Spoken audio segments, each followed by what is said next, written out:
వెంకటేష్ సరసన ఒక మూవీ కోసం క్రేజీ హీరోయిన్ ని ఎంచుకున్నారు. సెంటిమెంట్ ప్రకారం చివరి నిమిషంలో ఆమెను తొలగించి సౌందర్యం తీసుకున్నారు. ఆ నటి ఎవరు, ఆ చిత్రం ఏంటో ఇప్పుడు చూసేద్దాం. మీరైతే వీడియోని ఎండ్ వరకు చూసి ఒక లైక్ అయితే ఇచ్చేస్తారని ఆశిస్తున్నాను. విక్టరీ వెంకటేష్ వివాదాలకు దూరంగా ఉండే నటుడు. వెంకీ గురించి ఎప్పుడు ఎవరు చెడుగా మాట్లాడరు. కూల్ గా తన సినిమాలు తను పూర్తి చేసుకుంటూ ఇన్నేళ్లుగా వెంకీ ఇండస్ట్రీలో రాణిస్తున్నారు. ప్రస్తుతం తన బలాన్ని నమ్ముకొని వెంకీ ఫ్యామిలీ కథలపై ఫోకస్ పెట్టారు. సంక్రాంతి కానుకగా విడుదలైన సంక్రాంతికి వస్తున్నాం చిత్రం వెంకటేష్ కెరీర్లోనే హైయెస్ట్ గ్రాసర్గా నిలిచింది. గతంలో వెంకటేష్ వరుస పెట్టి కుటుంబ కథ చిత్రాలతో సూపర్ హిట్ అందుకున్న సందర్భాలు ఉన్నాయి. వివాదరహితుడైన వెంకటేష్ ని ఒక సందర్భంలో రోజా ఇష్టం వచ్చినట్టు తిట్టిందంట.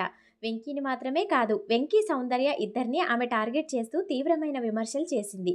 ఆ విషయాలు ఇప్పుడు వైరల్ అవుతున్నాయి. వెంకటేష్ సౌందర్య నటించిన సూపర్ హిట్ చిత్రం రాజా విషయంలో ఈ వివాదం జరిగింది. 1998లో రోజా తమిళ హీరో కార్తిక్ జంటగా ఉన్నిడత్తిల్ ఎన్నై కుడతెన్ అనే చిత్రంలో నటించారు. ఆ మూవీ సూపర్ హిట్ అయింది. ఇదే చిత్రాన్ని తెలుగులో రాజా టైటిల్ తో రీమేక్ చేయడం ప్రారంభించారు.